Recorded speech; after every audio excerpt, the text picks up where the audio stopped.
What's up guys, today on Rebels Off-Road we will be giving a review and testing out the PPE high capacity transmission pan for our Ram 1500. This pan works on all Ram 1500s with an 8 HP 70 or 8 HP 75 8-speed transmission. Whether you have the V6, the Hemi like what we have, or the Eco Diesel. Stay tuned, you're not going to want to miss this one.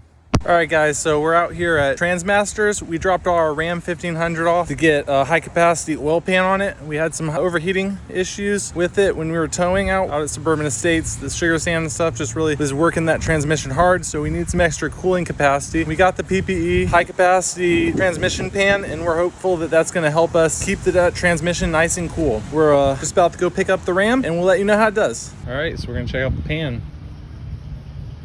Look at that.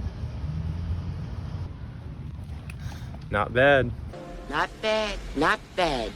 So now that you've seen it installed, let's talk a little bit about the pan now. The PPE pan carries an additional 2 quarts of transmission fluid, which greatly increases the cooling capacity. It's also made out of cast aluminum and has these nice ribs along it, which makes it much stronger, but it also greatly increases the heat shedding capability. Another really nice thing about the PPE pan is it has a replaceable filter. On the OEM pan, the filter is built into the pan, so every time you have to service the filter, you have to replace the whole pan, which can be very expensive. On the PPE pan, they sell a $30 filter that's replaceable on the pan. Another great benefit of this pan is that the drain plug is not directly over the exhaust like on the stock pan. What were you thinking, having the drain plug directly over the exhaust? Come on, man. The PPE pan is over $300, but I like to think of it as an investment because every time I have to change out the fluid, if I have to replace the whole pan, that's over $100 each and every time. With the PPE pan, you just drop the pan, replace that $30 filter, fill it back up with fluid, and you're back on the road. Now let's go see how it does at keeping the transmission cool. So we're going riding today. To get out to my buddy's camp, we have to trailer 4-wheelers out these long sandy trails. Right now, it's not too bad, kind of hard packed. These can get really super sugary and just spin the tires a bunch. And at these slow speeds, the transmission cooler really can't do a good job because it relies on air going through it. So we got this transmission pan on here. So basically, we want to not go too much over 190. I believe that's when the thermostat on the transmission kicks on and the oil cooler starts doing its job.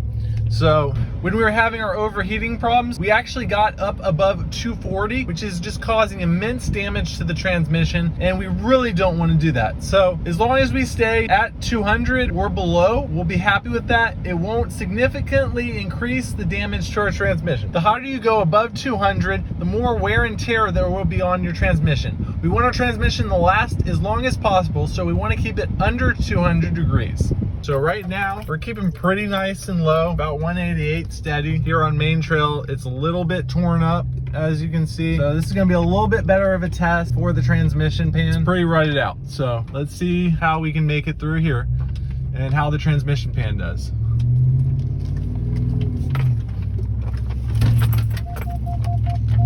Sunk right down in that big rut.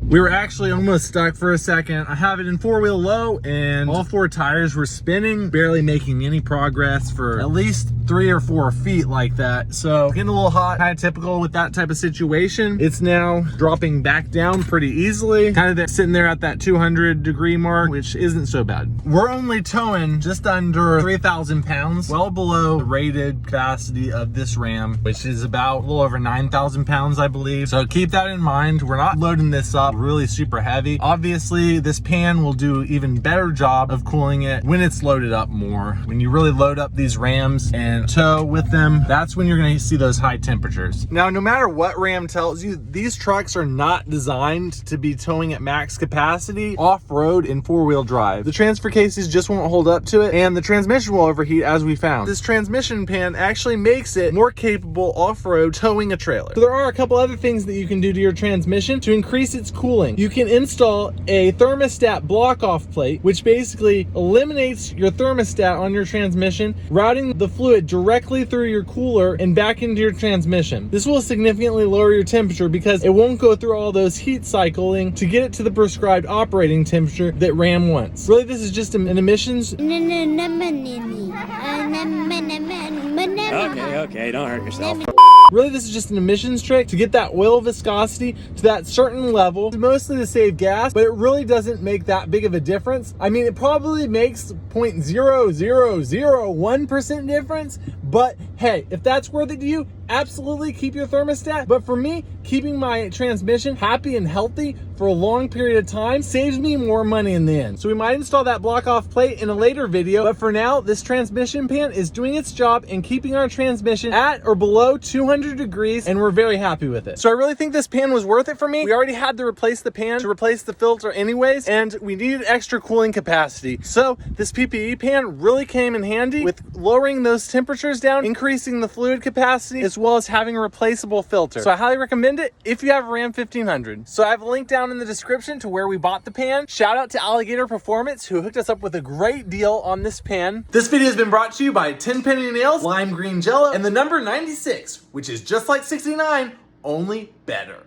Let us know down in the comments if you want to see more Ram 1500 upgrades and modifications. We got a bunch of things coming up that we can film. Or if you just rather see four-wheeling and side-by-side action, let us know that too. We figured that a lot of you probably tow your side-by-sides and four-wheelers with a Ram, so this might be useful. But let us know down in the comments. Also, make sure to stay tuned for all of our four-wheeling and side-by-side action coming up. You're not going to want to miss it, so make sure to subscribe and like this video to stay up to date on all the action. And if you're already subscribed, thanks, and see you next time.